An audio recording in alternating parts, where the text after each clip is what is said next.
What's up, guys? You're watching Ty's iPhone Help. In this video we're going to be doing a comparison of the first generation iPad to the new iPad 2. We're going to be going over what's new in the newest version and telling you why you should upgrade.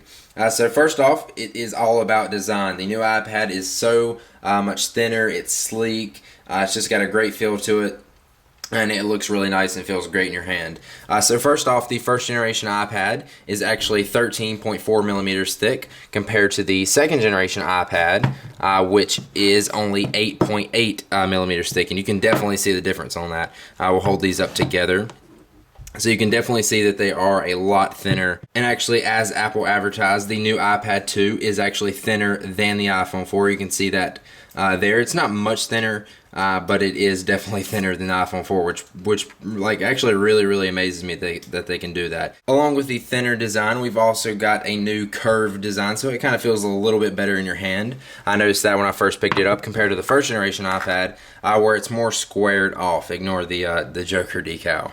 Of course, the new iPad 2 comes with a front-facing VGA camera and a back-facing 720p camera. And these can both take photos and videos, and that's really great for FaceTiming.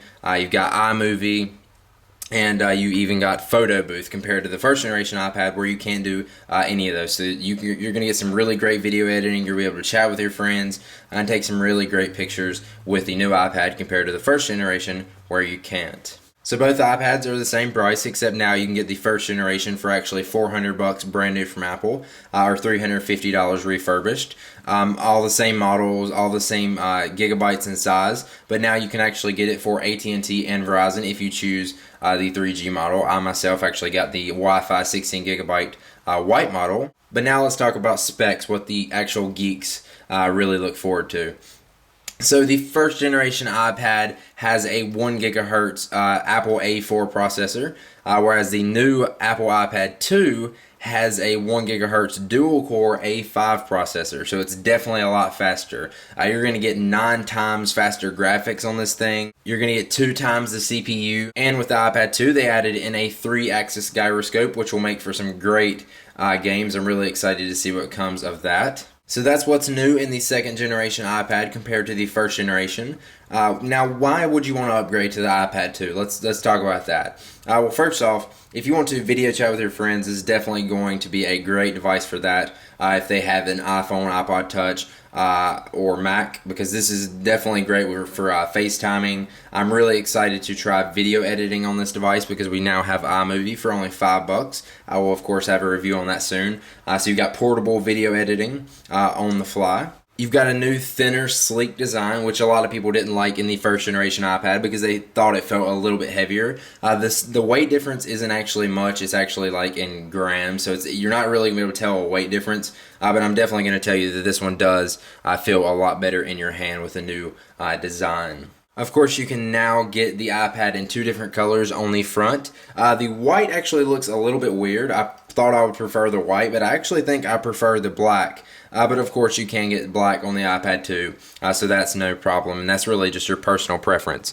But altogether, I definitely like the iPad 2 over the iPad first generation. I would definitely recommend upgrading. It's not a necessary upgrade, but I know a lot of people were actually waiting to get the iPad 2, and they didn't get the first generation iPad just because they wanted cameras, they wanted dual core, and they wanted just great gaming on a great device that's thinner and lighter and easier to carry around. So there you go, you have it. So if you don't necessarily need a camera on your iPad because you have one probably on your phone anyway, or you're looking to have a sleeker design, or you didn't really like the design of the first generation, I would definitely recommend you go with a cheaper version of the first generation iPad. You can get them refurbished or brand new for $400 from Apple. And actually, a few people told me that they just bought the iPad first generation. Contact Apple. You can actually get a $100 rebate on the first generation. So there you go. That is a quick comparison of what's new from the first generation iPad to the second generation iPad. If you have any video requests that you would like to see me do on the second generation iPad, please let me know in the comments below the video. I'm taking requests, so I want to make videos that you guys want to see, so make sure you let me know. If you enjoyed this, please be sure to click the like button below the video. I really appreciate it. It really helps me out. and hit the subscribe button above the video so you will know when I release new videos on the iPad. If you want to go check out my iPad unboxing, I will link it at the end of this video. Lots more videos to come on the iPad 2. Thanks for watching this video, and I will see you guys in the next one. Peace out. There we go. There's the brand new iPad 2. I'm super excited. Alright, so there we go. Check it out.